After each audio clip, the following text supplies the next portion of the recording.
Hola, buenas tardes. Bienvenidos a una emisión más de La Salud de Nuestra Gente. Este programa que lo realizamos desde el año 2011, en nuestra 9ª temporada, programa 290 en el día de hoy, jueves 16 de mayo.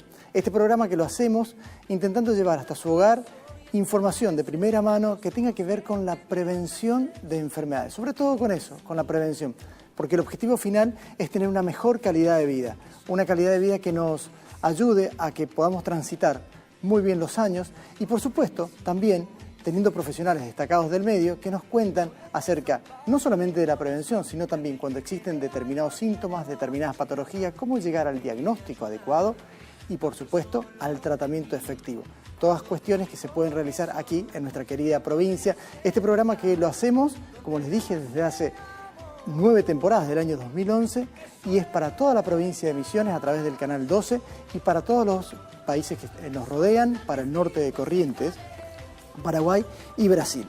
Ya les voy a recordar los números de teléfono, pueden empezar a contactarse a través del teléfono del canal al 0376 4 42 10 40 o nos pueden enviar un mensaje de texto al 376 4 19 81 28. En este mensaje de texto también lo pueden utilizar por medio de WhatsApp y comunicarnos las preguntas, las dudas que tengan, a ver si nosotros podemos en este programa acercársela al médico que está invitado o bien podríamos respondérsela en un programa sucesivo.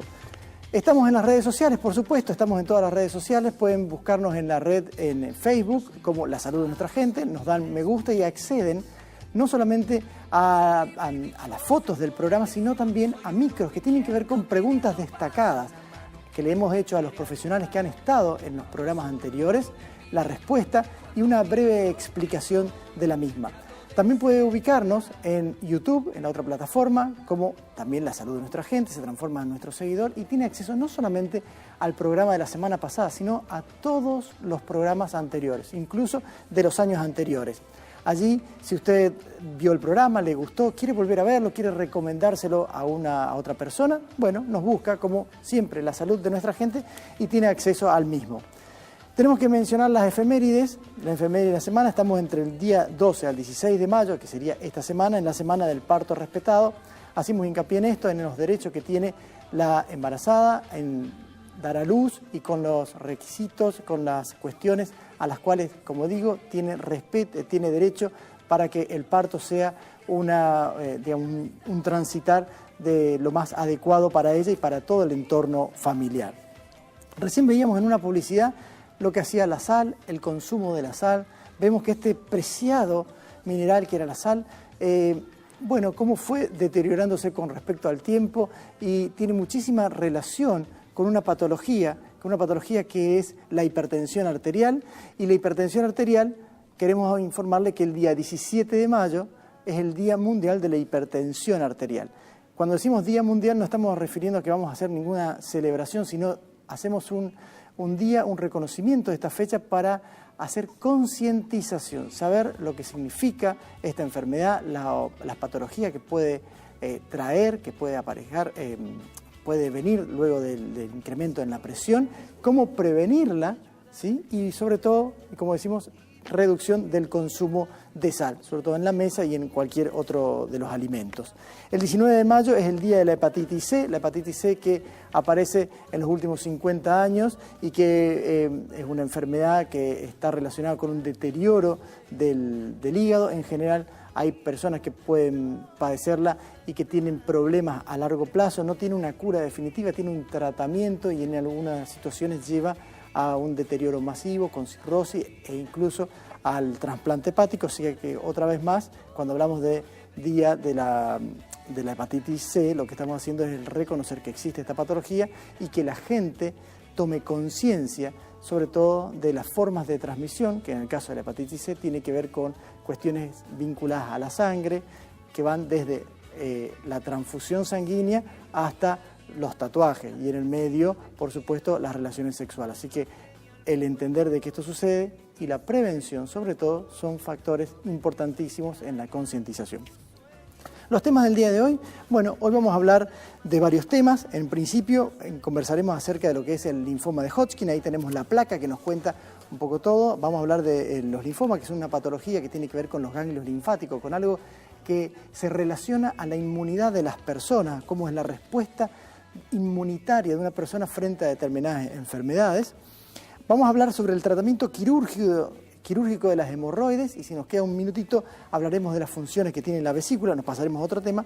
Y por último, lo que significa el trauma pediátrico y tratar de entender de que cuando hablamos de algo pediátrico no estamos hablando de un adulto en miniatura, sino de una persona que tiene determinadas características que son, por supuesto, el paciente pediátrico y cómo resolver eso. Si también nos queda un tiempito allí, incluiremos el tema de fimosis. Nuestros invitados, la doctora Ana Sureda Valeri, que es la jefa de hematología y trasplante del Hospital Oncológico Catalán de Barcelona, que particularmente estuvo aquí en Posadas, en las jornadas de actualización en linfomas y trasplantes que se realizó en el Hospital Escuela Ramón Madariaga. Por supuesto nos concedió una nota, tuvimos la posibilidad de charlar un minutito con ella, así que bueno, estamos agradecidos. En segundo término estará el doctor Santiago Galián, quien es médico cirujano, un gran médico cirujano, también con una trayectoria de cirugías en la provincia de Misiones, que nos va a contar cómo estamos el tema del tratamiento quirúrgico de las hemorroides. Y por último, el doctor César Benmaor, pediatra y cirujano infantil. Tenemos una notita que realizamos con la doctora Ana Sureda. Vamos al video que nos va a contar todo acerca de los linfomas y cuál fue su experiencia disertando aquí en la ciudad de Posadas. Los linfomas, a diferencia de otras neoplasias, no tienen una causa determinada, no hay ningún factor ambiental que nosotros podamos asociar a su desarrollo. Y acaban apareciendo porque unas células que todos tenemos en nuestro organismo, que son los linfocitos B, empiezan a crecer de manera desordenada, se dividen en grandes cantidades en el ganglio linfático y esto hace que los ganglios que todos tenemos en nuestro organismo, pues eventualmente crezcan de tamaño y este es quizá el motivo más frecuente por el cual el paciente va al médico, porque se encuentra de repente un bulto en el cuello, un bulto en la axila, en la ingle, a nivel supraclavicular. Aún en el momento actual hay dos grandes tipos de linfoma, el linfoma de Hodgkin, que realmente ha sido el motivo de las charlas y de la reunión de hoy, y después los linfomas no Hodgkin. El linfoma de Hodgkin, digamos que es el menos frecuente, representa aproximadamente un 25-30% de todos los linfomas.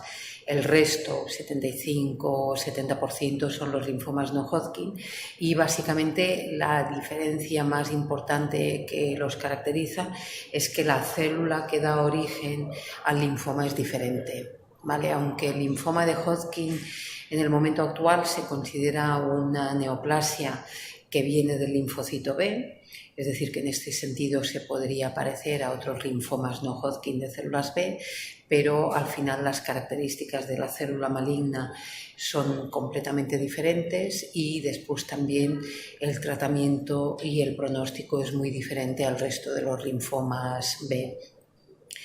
Se dice que el número de pacientes o el número de diagnósticos ha aumentado un poco a lo largo de los años, sobre todo en el linfoma no Hodgkin, más que en el linfoma de Hodgkin. Son patologías que son poco frecuentes, quizá hay unas diferencias en algunos subtipos más que en otros en las diferentes partes del mundo, y la incidencia del linfoma de Hodgkin, así en términos muy globales, es de aproximadamente unos 5 nuevos casos por 100.000 habitantes y por año, es decir, que realmente es una patología que es muy poco frecuente. El diagnóstico del linfoma básicamente se hace con la biopsia de uno de estos ganglios, es decir, que lo que se hace el cirujano o saca el ganglio o saca una muestra de tamaño significativo de este ganglio y esto es lo que nos da el diagnóstico. Y el motivo más frecuente por el cual se inicia la sospecha diagnóstica es porque el paciente, que quizás se encuentra perfecto, no tiene ninguna sintomatología, no tiene dolores, pues de repente nota que le crece un bulto en un sitio en donde él o ella se puede tocar, ¿no? Y la mayor parte de los casos es el síntoma o signo de alarma que hace que el paciente vaya a su médico. El linfoma de Hodgkin, realmente el tratamiento de primera línea está bastante estandarizado, aquí yo diría que en el resto de los sitios del mundo.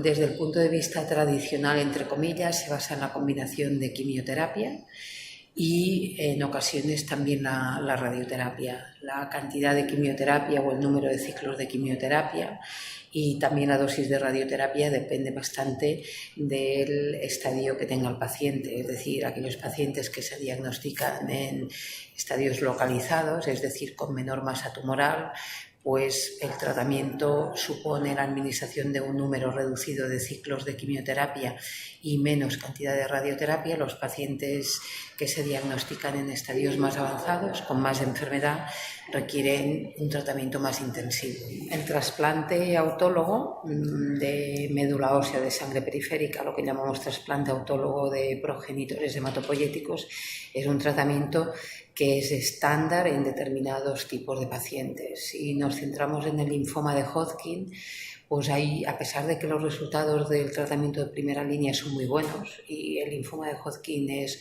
una de las neoplasias oncohematológicas que más podemos curar con el tratamiento de primera línea, pues hay un pequeño porcentaje de pacientes que no responden al tratamiento de primera línea o que inicialmente responden pero después recaen. Estos tratamientos, en principio, estos pacientes, si siguen siendo sensibles a la quimioterapia que nosotros llamamos de segunda línea, son pacientes que son candidatos a recibir un trasplante autólogo, porque se ha demostrado que la consolidación con dosis altas de quimioterapia y un trasplante de progenitores hematopoyéticos autólogos es la estrategia terapéutica que ofrece mayores posibilidades de curación. Muchísimas gracias a la doctora Ana Sureda y gracias a la doctora Aide Bernal por permitirnos hacer la nota. Nosotros estamos en La Salud de Nuestra Gente, nos vamos a un corte. En el próximo bloque el doctor Galián nos cuenta todo acerca del tratamiento de las hemorroides. No se vayan, estamos en La Salud de Nuestra Gente. Estamos en La Salud de Nuestra Gente, en el segundo bloque. Hipócrates, que fue el padre quizás de la medicina occidental, año 400 a.C., en su obra Corpus Hippocraticus menciona, hablando de las hemorroides, estas venas al calentarse atraen la sangre de las cercanas e ingurgitándose por dentro del intestino, se inflaman exteriormente con cabezas salientes que son raspadas al salir las heces, lesionándose y arrojando sangre a chorro. Y dice, yo recomiendo para su tratamiento preparar 7 u 8 pequeños pedazos de hierro tamaño de una brasa y una espina hueca, gruesa, que en su extremo tiene un gancho, y en el otro un pequeño recipiente oval. Al día anterior al procedimiento se purga al enfermo con medicamento y al día de la operación se aplica cauterio. Estamos con el doctor Santiago Galián, que es médico cirujano, un especialista realmente en cirugía y que nos honra en la provincia, que nos va a contar acerca del tratamiento que tienen las hemorroides. Muchas gracias, Santi, por estar aquí presente. Al contrario, gracias a vos por la invitación. En principio, contame qué son las hemorroides. Bueno, en principio, un detalle de la anécdota, dijiste más o menos en el año 400, no cambió mucho, la única diferencia es que hoy tenemos instrumental acorde y procedimiento acorde, pero el concepto que ya tenía Hipócrates en aquel momento era el que seguimos usando actualmente. Las hemorroides son venas dilatadas, son várices de las venas que están en la región anal. En el ano existen 2 sistemas venosos, un sistema venoso que está por fuera del ano, todo alrededor del ano, y un sistema venoso que está más o menos a 1 centímetro, centímetro y medio por dentro del ano, que son los 2 sistemas que sacan la sangre del ano y la van a llevar nuevamente hacia el corazón.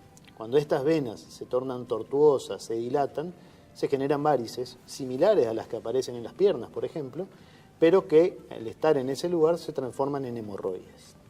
Y existen unas varices internas y varices externas. ¿Las hemorroides serían un paquete que se visualiza externamente o es una etapa evolutiva de las varices? No, dependiendo de cuál sea el sistema venoso que se transforma en hemorroides, pueden ser hemorroides internas y hemorroides externas, o hemorroides externas. El tema es que muchas veces las internas van creciendo y terminan saliendo a través del ano, entonces uno se puede confundir como que sean del otro sistema hemorroidal. Si uno lee la literatura, se encuentra también de que existe una alta frecuencia en las hemorroides y que el problema entonces estaría en función de los síntomas que éstas puedan traer aparejados. ¿Cuáles serían estos? Sí, primer dato importante, hay estudios que determinan que 3 de cada 4 personas tienen hemorroides. O sea, tal vez debe ser, si uno se guía por esos números, una de las enfermedades más frecuentes que existen. Claro, sí, sí. Lo que pasa es que no siempre provocan síntomas, entonces no todo el mundo sabe que tiene hemorroides. Los síntomas más comunes de las hemorroides son el sangrado, el dolor en la región anal, el prolapso, o sea que salen las hemorroides hacia afuera, y hay un síntoma que es muy común en la hemorroide y que muchos médicos lamentablemente no le dan mucha importancia, que es la picazón, el prurito. Yo tengo pacientes que han sido tratados por parasitosis intestinales durante muchos años y que en realidad el problema que tenían, la picazón que tenían, eran producidas por las hemorroides y no por los parásitos. Vos dijiste que uno de los puntos era el sangrado, ¿sí? Algunas de estas varices, siguen siendo varices hemorroidales, en algún momento podrían tener algún grado de complicación como tienen las varices en algún otro sector del cuerpo, por ejemplo, que se trombosen. Sí, por supuesto. Existe la trombosis hemorroidal, es una complicación de las hemorroides que es justamente la aparición de un coágulo adentro de esa vena, que es un proceso generalmente doloroso. De hecho, cuando uno lee los libros de cirugía más antiguos, dicen que genera tanto dolor que sin anestesia uno podría hacerle un cortecito para evacuar ese coágulo y generar el alivio inmediato del paciente. Las trombosis y el sangrado son las complicaciones de estas hemorroides. ¿Existiría un tratamiento, primero, obviamente, un diagnóstico? ¿Cómo haces el diagnóstico habitualmente? O sea, el paciente concurre, me imagino, o con un diagnóstico propio hecho por el paciente que se le ocurrió, porque ahora está de moda Doctor Google y seguramente ya lo googleó, o vos realmente lo observás. ¿Cómo llegas a ese diagnóstico? Bueno, el diagnóstico de hemorroides es bastante sencillo, el diagnóstico de la enfermedad. ¿Por qué? Porque la simple observación y en algunos casos la anoscopía, que consiste en colocar un espéculo para mirar 1 centímetro o 1,5 centímetros dentro del ano, nos da el diagnóstico en el momento. Pero hay una cosa que es muy importante nombrarla, que muchas veces los pacientes vienen por sangrado y no saben si ese sangrado se debe a hemorroides o a otras patologías. En esos casos yo sistemáticamente a esos pacientes les recomiendo hacerse un estudio que es una endoscopía, un estudio de todo el colon, porque existen algunas enfermedades que pueden generar también un síntoma de sangrado y que no son las hemorroides. O pueden coexistir 2 enfermedades que pueden provocar sangrado. Una enfermedad oncológica que te esté produciendo exactamente ese tema. ¿Existe algo que te predisponga a tener hemorroides? Sí, existen algunas, como muchas enfermedades, en realidad no hay un factor determinante, es decir, yo hago una actividad o dejo de hacer una actividad y voy a tener esta enfermedad, sino que hay algunos factores que predisponen, como bien decís vos. La falta de actividad física, el sedentarismo, que sería falta de actividad, sobre todo la constipación, la dieta pobre en fibras, la falta de líquidos, la incorporación de líquidos, se ve comúnmente en mujeres embarazadas. Aquellas mujeres embarazadas tienen una disminución del retorno venoso, tienen enlentez en el retorno venoso y eso puede favorecer la aparición de hemorroides. Hay un detalle que tiene que ver también quería preguntarte algo con la predisposición, pero hay gente que de pronto va al baño y lo usa como salón de lectura y actualmente con el celular, entonces el celular se transforma en la lectura de chistes o en el baño o algo más, o un video. Eso, pasarse mucho tiempo en el inodoro, ¿está bien o no? No, no está bien. De hecho, también es algo que les explico mucho a los pacientes. Cuando uno se sienta en el inodoro, el ano es el punto donde uno genera la mayor presión atmosférica. Entonces, si además yo estoy mucho tiempo sentado, voy generando mayor presión, y si tengo la desgracia de tener cierta constipación, voy a hacer fuerza y eso va a hacer que las venas en esa región cada vez se carguen más de sangre y se hinchen más, como decía Sócrates en el año 400. Todo eso predispone a que estas hemorroides cada vez sean más grandes, más dilatadas y más tortuosas. Hiciste un diagnóstico, llegaste a eso a través, de la anoscopía, por supuesto la clínica, evaluando al paciente, y va a haber seguramente algunas que podrían andar bien con tratamientos médicos y otra, creería que tienen que recurrir a un tratamiento quirúrgico. ¿En dónde pones el límite? En el tamaño. Las hemorroides en realidad se define el tratamiento quirúrgico según el tamaño y las complicaciones que puedan tener. Se clasifican en 4 grados, eso es grado 1, 2, 3 y 4, según el tamaño que tienen las hemorroides. En general, los tratamientos quirúrgicos se dejan para las hemorroides grado 2, 3 y 4. Y los grado 1 se permite hacer un tratamiento médico como para ayudar a disminuir la inflamación, a calmar los síntomas y demás. El concepto que la gente tiene que saber es que en realidad las hemorroides son quirúrgicas. Los tratamientos médicos no le van a solucionar el problema de hemorroides. Claro. Entonces, en algún momento de la evolución de esa enfermedad van a necesitar de algún procedimiento quirúrgico. Antes de meternos de lleno en el tratamiento quirúrgico, hay algunos datos que tienen que ver con, bueno, tanto el diagnóstico agudo del hemorroide como también de qué hacemos. Y te cuento un caso, había un jugador de fútbol que tenía una hemorroide sangrante y siguió jugando, por supuesto que hizo una hemorragia bastante importante. ¿Se tiene que seguir haciendo actividad cuando vos tenés una hemorragia sangrante? No, primero tenemos que cerrar la canilla. Claro. Eso es un concepto global de la medicina y de los que hacemos cirugía. Yo tengo muchos años tratando pacientes con hemorroides y me acuerdo de 2 pacientes que me llamaron a internación, que se habían internado en un sanatorio, en el sanatorio donde trabajo, por una anemia. Una anemia, pero terriblemente importante, con unos valores en cantidad de sangre muy bajos, y el problema era la hemorroide. Era un paciente que se estudió, que se hizo todos los estudios determinando dónde sangraba, y era una hemorroide la que generaba el sangrado. O sea que el reposo es importante. El reposo es importante. Santi, nos vamos a ir a un corte y en el próximo bloque quiero que nos cuentes acerca del tratamiento quirúrgico, si hay algo que cambió respecto a Hipócrates y algo que estés haciendo vos en la actualidad. Nos vamos a un corte, estamos en La Salud de Nuestra Gente conversando sobre tratamiento quirúrgico de las hemorroides con el doctor Santiago Galeano. A conversar acerca del tratamiento quirúrgico de las hemorroides, hemos repasado los síntomas, el diagnóstico. Hipócrates le ponía cauterio, o sea que los quemaba. ¿Qué cambió desde aquella época hasta ahora, si es que hay algo que haya evolucionado? Bueno, lo primero que cambió es que ahora anestesiamos a los pacientes. En aquella época era sin anestesia, así que me imagino que debería ser un procedimiento doloroso. El tratamiento quirúrgico de las hemorroides, como dijimos en el bloque anterior, depende del tamaño fundamentalmente y eso depende del grado de hemorroides de la clasificación.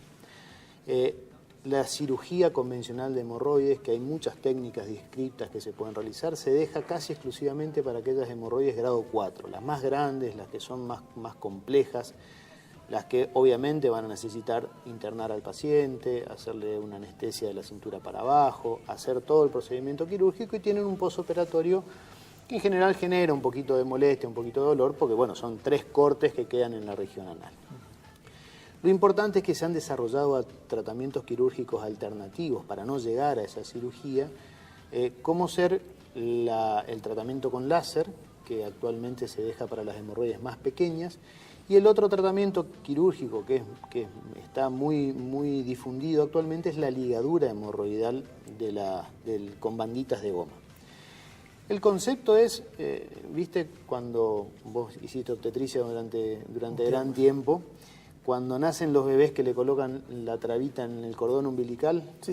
y te explica el obstetra o el pediatra que le vayas limpiando y que a los días se le va a caer solo. Ese es el mismo concepto de la ligadura hemorroidal. Se coloca una bandita de goma en la base de la hemorroide, esa bandita de goma la estrangula de manera tal que se seca, se va quedando como si fuese una pasa de uva y se termina cayendo sola. Es un procedimiento que tiene grandes ventajas con respecto a la cirugía, porque es ambulatorio, porque no lleva ningún tipo de preparación previa, porque no genera dolor el procedimiento en sí, se hace solamente con la silocaína en jalea, digamos. Un segundito. Sí. Estamos hablando de que esto no requiere una anestesia, o sea, no va con una anestesia raquídea ni nada, o sea, es un procedimiento, digamos, no te diría de consultorio, bueno, o sí, capaz, de consultorio. Puede ser en consultorio. Pero mínimamente invasivo, o sea que... Absolutamente. Sin anestesia. Es el menos invasivo de los procedimientos, porque incluso el láser mismo también hay que hacerlo con un grado de anestesia porque quema el láser.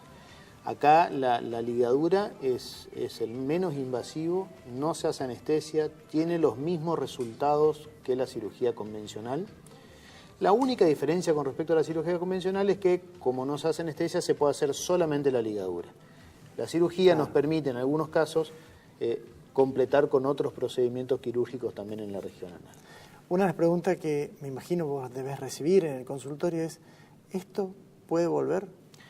Sí, es la pregunta, te diría, más común en el consultorio. A ver, el concepto es que las hemorroides operadas por el método que elijamos y el método que determinemos no vuelven.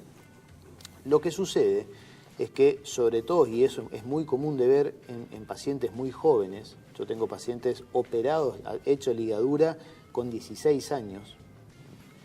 En ese tipo de pacientes que son muy jóvenes, la fisiología determina que la sangre tiene que volver de alguna forma, recoger toda la sangre de la región anal y volver hacia el corazón. ¿Qué sucede? Se forman nuevas venas.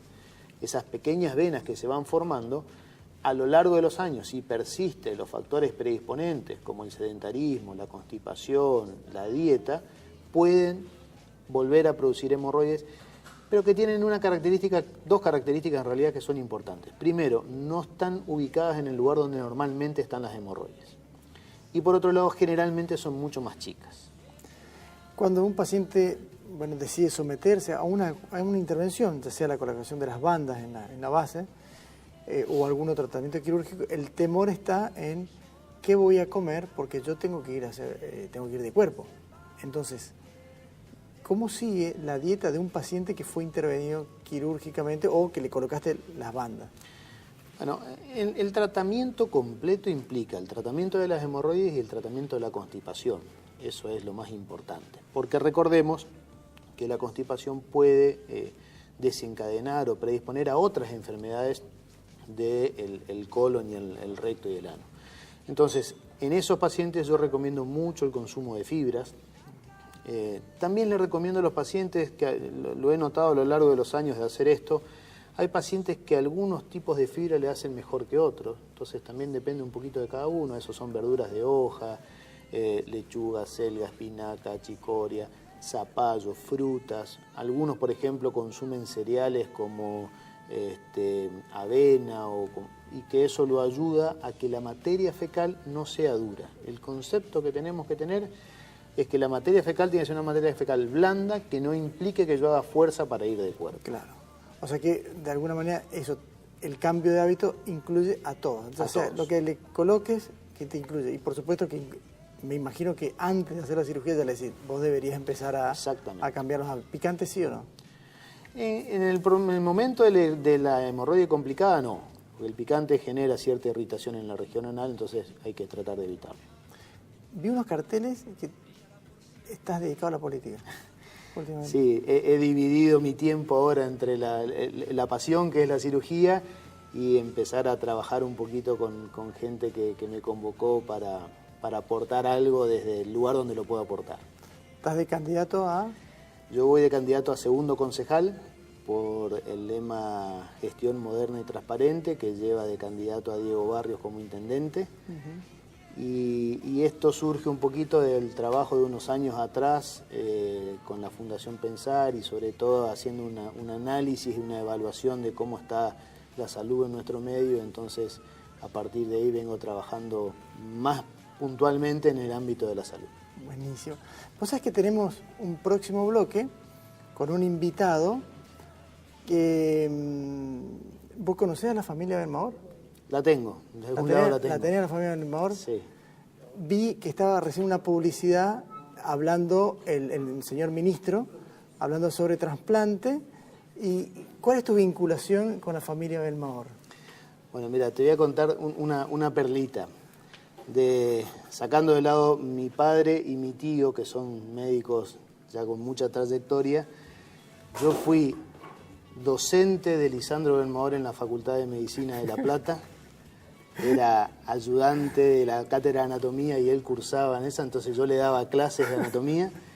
Y fui jefe de residentes de César Benmaor, tu próximo invitado, en la residencia del Hospital Italiano de La Plata, cuando él ingresó. Así que tuve el honor de poder estar con ellos gran parte de mi carrera y de mi formación, y para mí es un orgullo porque son excelentes profesionales los dos y realmente hasta el día de hoy sigo aprendiendo yo de ellos más que ellos de mí.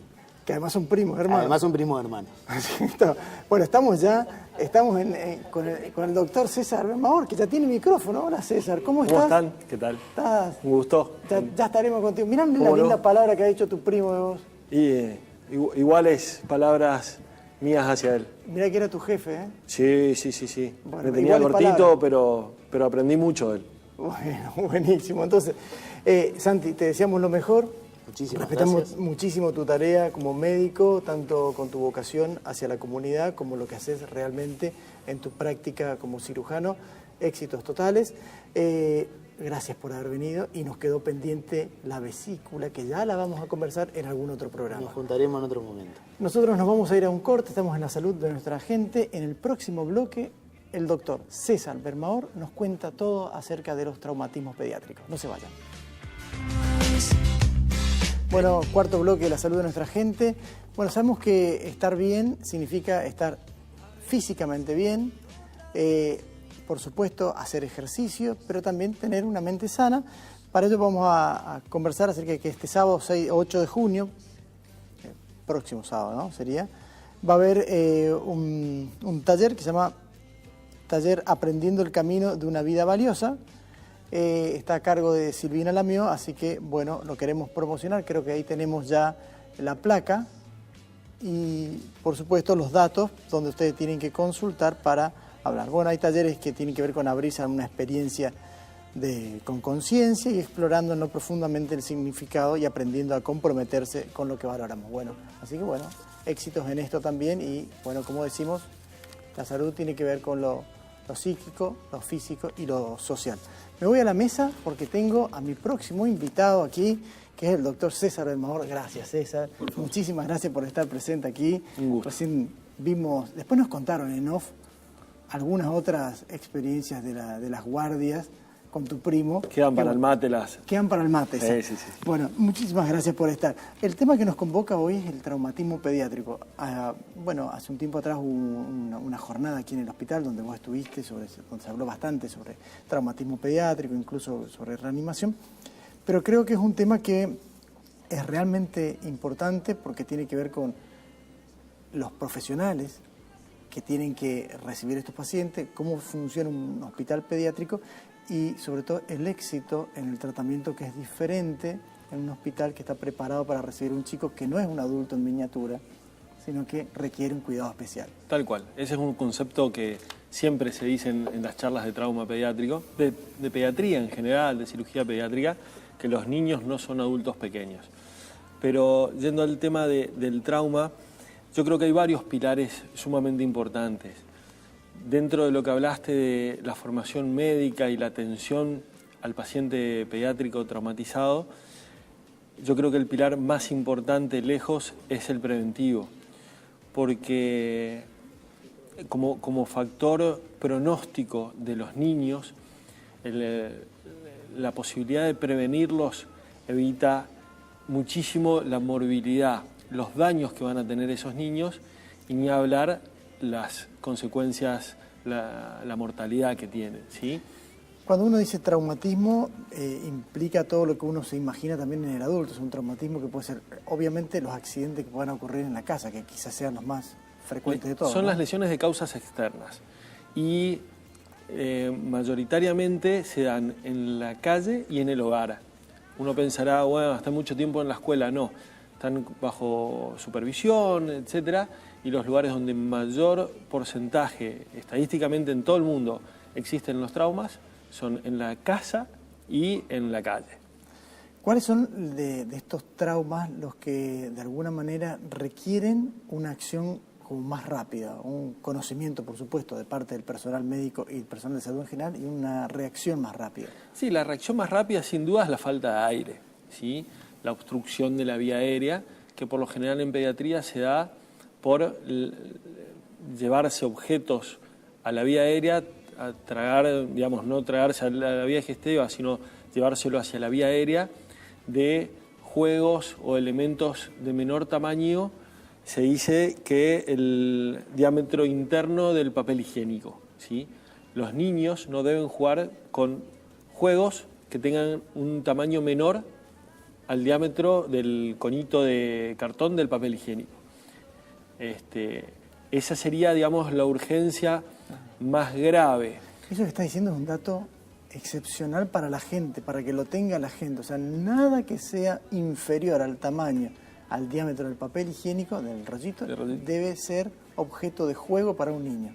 Sí. Excelente. Y otro dato que es sumamente importante para tomar dimensión de lo que estamos hablando es que el trauma es la primera causa de muerte en el mundo, no en Posadas, no en la Argentina, sino en el mundo, en personas de 1 a 40 años.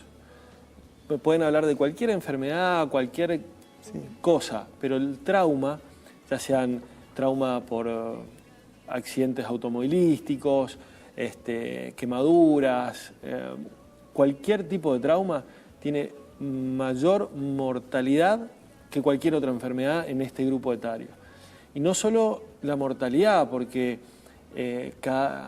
por cada paciente que fallece hay miles que tienen secuelas, que tienen morbilidad, tienen daños, algunos que se van reparando, mejorando, y algunos que quedan con secuelas permanentes.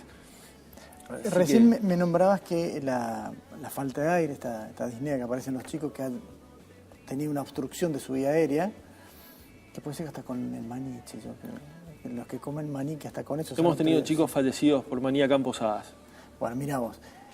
Una mamá o un papá o alguien, un docente que tenga un chiquito y más allá de llevarlo, por supuesto, desde ya, tiene que saber algo o tener alguna reacción con respecto a ese nenito. ¿Algo tiene que hacer con ese chiquito? Sí, sin duda. La falta de aire, que es el síntoma más grave que podemos tener en un paciente, no nos da tiempo a nada, ¿sí?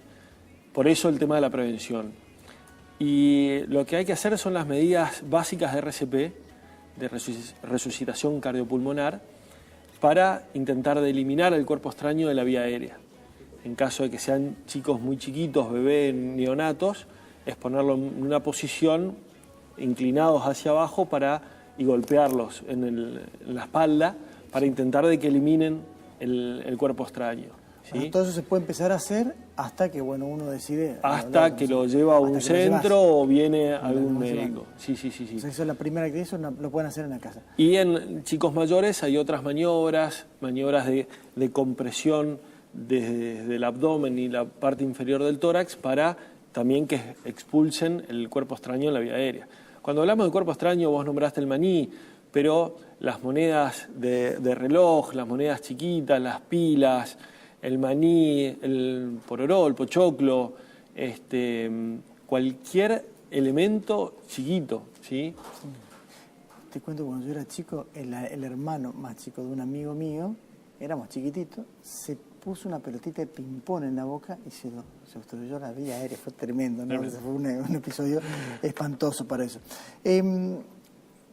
Hay una escala de gravedad respecto al trauma y esa escala de alguna manera la respetan porque tiene que ver con el pronóstico. Va a haber chicos que tengan, mejor pronóstico y otros que van a tener peor pronóstico. ¿En qué se basa esta escala? ¿Cómo vos valorás a un chico que ingresa con un traumatismo?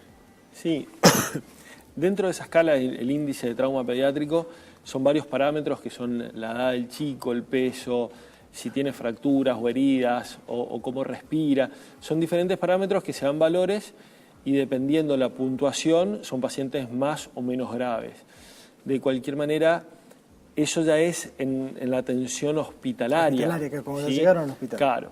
Nosotros, cuando hablamos de trauma pediátrico, ningún niño maneja un auto, ningún niño maneja un arma de fuego, claro. No hacen mate. Ahora, lo que nosotros vemos en la atención a estos niños son quemaduras por agua caliente de mate, heridas de arma de fuego, salen expulsados de los autos por no tener cinturón de seguridad. Entonces, mientras que no hagamos prevención de todo esto, la responsabilidad es 99,9% de los padres. ¿Existe el accidente? Sí, pero estadísticamente más del 90% son prevenibles y son por alguna falta de control de un adulto. De alguna manera habría que hacer como hacen los pilotos, hacer hasta un checklist cuando estamos con todo esto. O sea, de pronto, si estás cocinando, controlar a dónde está el asa. Sin duda. O dónde está puesta la hornalla con esa fuente y, por supuesto, si el chico tiene el cinturón de seguridad y en qué lugar está ocupando en el auto. Totalmente, totalmente. La cocina, que es uno de los lugares de mayor trauma en chicos, cocinar en las hornallas de atrás, los mangos de sartén siempre hacia atrás, no deben estar los niños en la cocina, eso es primero y principal. Los chicos no cocinan, no deben cocinar. Si quieren hacer alguna masa, perfecto, pero algo que no lleve nada caliente, aceite, agua caliente, sí que puedan hacer algo con una masa. Las piletas, el control en la pileta tiene que ser visión continua. 100% del tiempo tiene que haber un adulto mirándolos. No existe protección que uno diga, no, pero tiene un... Adulto sin celular. Adulto sin celular, muy bien. El hecho de que tengan las barreras, los portones, no evita que un niño acerque una silla y pase por encima de la reja con la silla. Hoy en día los chicos empiezan a caminar y ya pueden hacer eso. Claro. Entonces el hecho de tener una reja no te baja la posibilidad de que ese chico se pueda ahogar cayéndose a la pileta. César, nos vamos a ir a un corte. Estamos en la salud de nuestra gente y vamos a un corte. En el próximo bloque continuaremos conversando con el doctor César Bermaor acerca de cirugía pediátrica. No se vayan. Tengo entendido que el pasado 3 de abril se dio un curso aquí en Posada, donde fuiste el director del mismo, sobre prevención del trauma y también de RCP, que para que la gente entienda es la resucitación o la reanimación cardiopulmonar. Y lamentablemente, o sea, me encanta porque fue un éxito, pero lamentablemente quedó gente afuera y eso implica... Que se repita. Que se repita. Se va a repetir, sí, sin duda. Mucha gente interesada en lo que es la resucitación cardiopulmonar, sobre todo padres jóvenes que tienen el miedo a que a sus hijos les pueda pasar algo, pero siempre intentamos de agregar la prevención, porque si bien la resucitación cardiopulmonar es importante, es importantísima, tiene muy poca sobrevida, malísima sobrevida. Entonces es tan poco el porcentaje de pacientes que sobreviven a un paro cardiorrespiratorio pediátrico, es muy bajo, que debemos evitarlo. Y hasta el 80% de las causas de paro cardiorrespiratorio en chicos, el 80% son por trauma. Entonces, si evitamos la prevención, o sea, prevenimos el trauma, estamos evitando la mayor causa de paro cardiorrespiratorio en chicos. Cuando decís prevención es un poco lo que estábamos conversando, ¿sí? De la cocina, del auto, de la pileta, de los objetos contundentes, las escaleras. Quemados, sobre todo quemados, hay muchos pacientes quemados. El mes pasado se fue de alta un chico con 36 cirugías del mismo chico por quemaduras.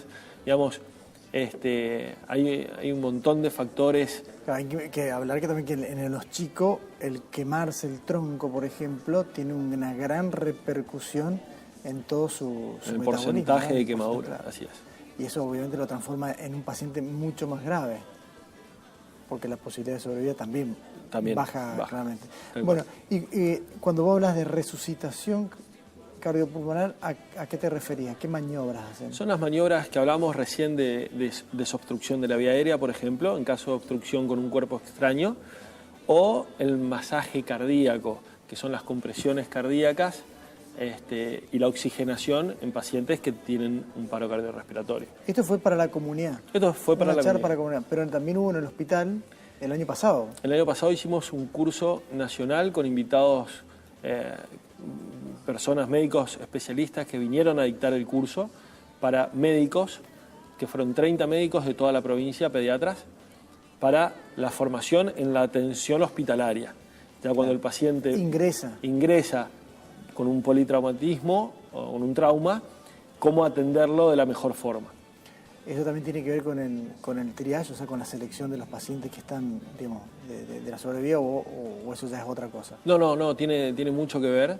En el triage lo que se hace es elegir qué paciente se debe derivar y a qué centro, ¿sí? El paciente de mayor complejidad, el centro de mayor complejidad, algo que hablábamos fuera del aire, era que la mortalidad de los niños atendidos en un hospital pediátrico es menor a un paciente pediátrico atendido en un hospital de adultos. En la misma ciudad, en el mismo tiempo, el mismo día, si se atienden en un hospital pediátrico, tiene mayor sobrevida.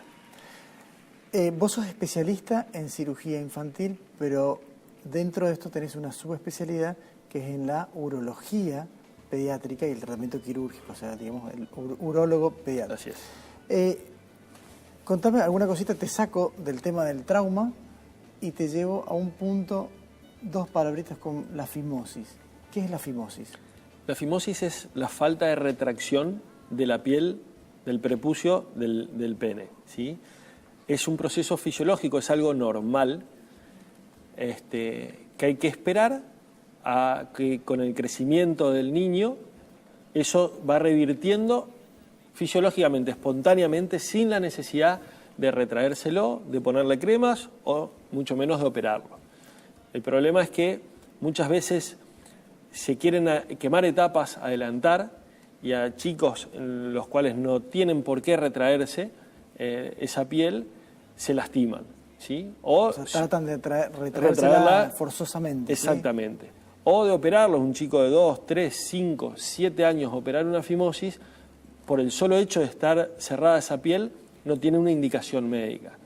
Si tiene un problema agregado, ¿sí? Claro. Estamos hablando de otra cosa, pero una fimosis, por el solo hecho de tener cerrada la piel, es un proceso fisiológico que en más del 95% de los niños revierte espontáneamente. ¿Y cuál sería entonces la edad ideal como para la consulta? No hay edad, o sea, uno tiene la duda y lo puede llevar, pero sí. Digamos, ¿cuál es la edad ideal para la cirugía en el caso de una fimosis? A partir de los 8 o 10 años empezamos ya con el paciente que tiene una edad como para entender la patología y qué es lo que tiene que hacer de retraérselo él solo, empezamos a esa edad. Si no mejora y no revierte de esa forma, 10 años, 8, 10 años, a partir de esa edad podemos plantear la cirugía. ¿Y la cirugía implica una anestesia general? Es anestesia general y consiste en resecar parte de esa piel, de ese prepucio, la parte que está más cerrada. No se reseca la totalidad, salvo que esté enferma, insisto, eso es otro cuadro, pero si es solamente porque está cerrada la piel, se saca la parte de mayor estenosis, lo más cerradito, pero se deja prepucio. O sea que, y este paciente en general se va de alta pronto, ¿no es cierto? Sí, son cirugías ambulatorias. Eso significa que se hace y en el mismo día se puede ir. El mismo día, horas después, una vez que tolera, se puede ir. Y por supuesto debe tener alguna molestia, pero en general andan muy bien. Toleran muy bien, no es un procedimiento ni muy invasivo ni muy doloroso. ¿La frecuencia es alta de los pacientes que llegan a operarse? Me que el 95%, digamos, de alguna manera se resolvía espontáneamente, pero la tasa que vos decidís, bueno, voy a esperarlo un poquito más y lo termino operando. Es baja el porcentaje de pacientes que se operan. Yo opero muy pocos pacientes, producto de que los espero, producto de que no tienen una indicación médica. Por ahí yo veo que puede existir una sobreindicación de cirugía, pero es porque se adelantan los procesos. Contarle a la gente, vos estás en el hospital, por supuesto, y contarle dónde estás en el privado. Sanatorio Camino y en el edificio Gema, frente al Yacht, calle Bolívar.